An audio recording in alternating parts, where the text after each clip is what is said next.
Hello, and welcome back to Life Through a Potato's Eye, the only podcast hosted by me, the Potato. If this is the first you are seeing of me, welcome to my channel.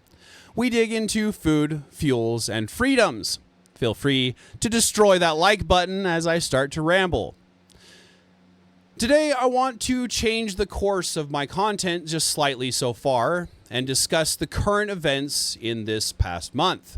I feel compelled to voice my opinions as I will be an advocate for the Second Amendment, and as things get more tense, I want it to be very clear from as early as possible on where I stand. In times like these, when tragedy and violence rip through our communities, it's extremely important to pause, reflect, and to remember the impact of the lives that we've lost. Today, I want to honor those lives that have fallen, from all the street violence, political violence, all the way to the school violence.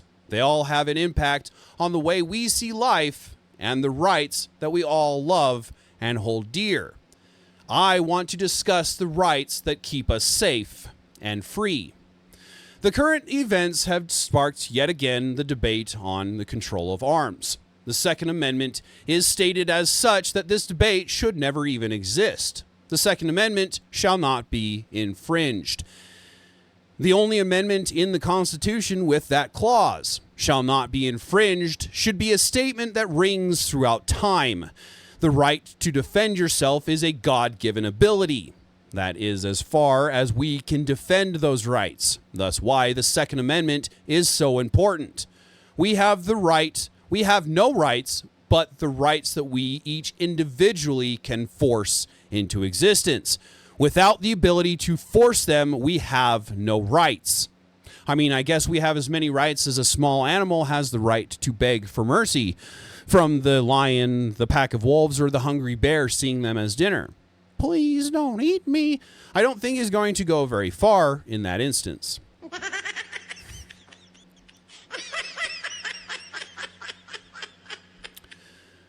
So when the Second Amendment was written, they undoubtedly took into account the fact that we will always have to defend those rights to live and to enjoy the life we have, not just the ability to survive, not just the ability to own nothing and be happy.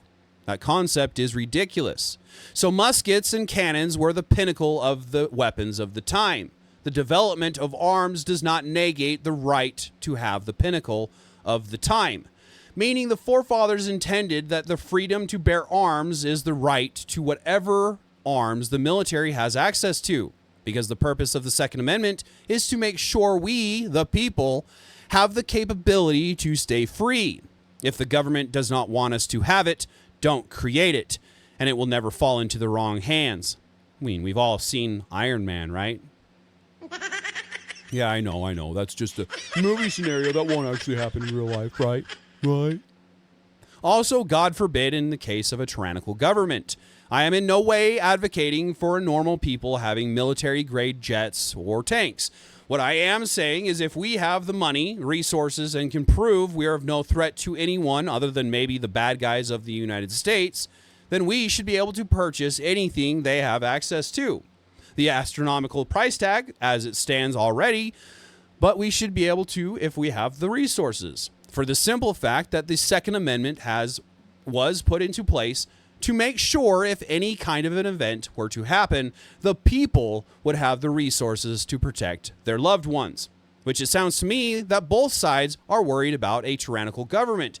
Yet there are still people trying to remove their own ability to make sure the government can't go that way. Why did the tyrannical government ban knock-knock jokes? Well, they just hate the idea of anyone outside having us say what happens on the inside.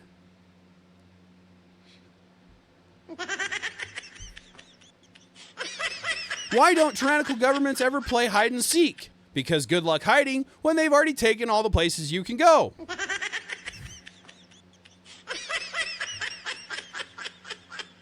So if companies and the government really want to protect the children, then start putting armed guards at schools, not just the resource officers. Get metal detectors if you don't want to pay someone forever to do what you need to do. If you demand that the law-abiding citizens have to abide by the gun-free zones, then you, the owner of the facility, should do whatever you have to do to make sure that the non-law abiding citizens have to abide by the same rules.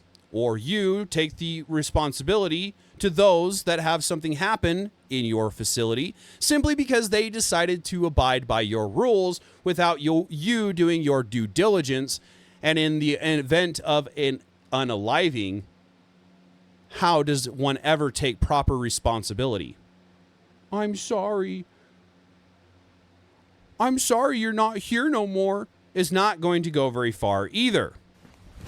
Emotional damage. The right to freedom of speech is directly tied to the Second Amendment. Without the second, we would not have the first. Without the first, we would not have the second. They wrote the Constitution and said we need the ability to say whatever we want. Well, if we're going to do that, we better have the right to defend that right. And we better give ourselves firearms. Why did the government hold a national contest on freedom of speech? Well, the winner got to choose all of the words that were forbidden to say. Sounds kind of familiar, doesn't it?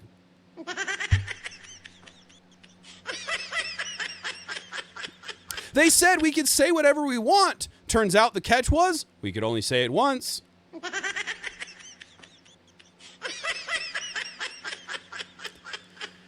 Everyone uses free speech.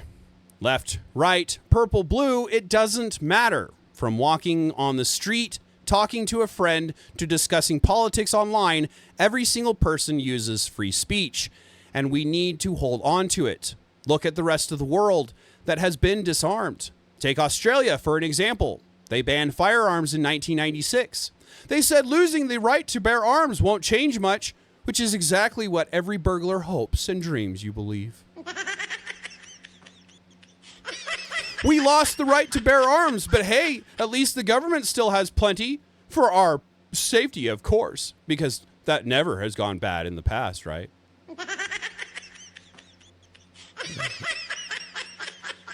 We don't need guns. We have the police, which is really funny because whenever you call the police, the first thing they bring is firearms. So why not cut out the middleman and save yourself some time?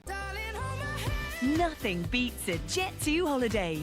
And right now, you can save £50 per person. That's £200 off for a family of 4. So when they banned guns, they had an uptick in machete incidences. And in the outback, a machete is a fairly used tool, not just a weapon. And now they've decided that it will be a good idea to ban machetes as well. So what's next? Sporks? The biggest issue is criminals do not care about laws. They do not care about the fines that will be imposed upon them. There are over 400 million firearms in the United States. That number could go all the way up to 500 million. So how do we think we could collect all those firearms from criminals that do not obey the laws? They're not going to go back to the firearm buyback programs and turn them in. They say Second Amendment is outdated. So kind of like locks, alarms, and common sense too, right? Shoot, common sense seems to be outdated anymore. Maybe that wasn't a good analogy.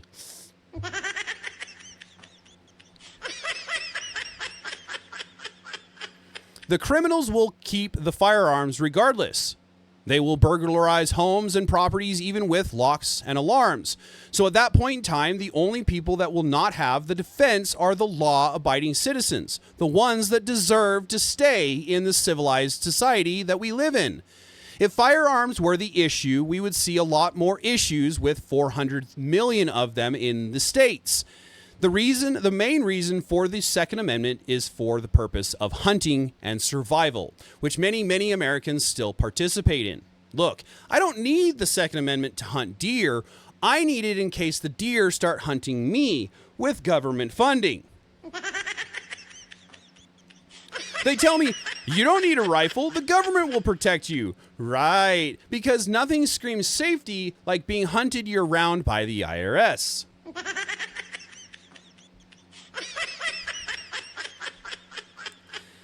With that being said, we need to talk about the slippery slope that could possibly happen if they got firearms control over what is known as quote-unquote assault rifles.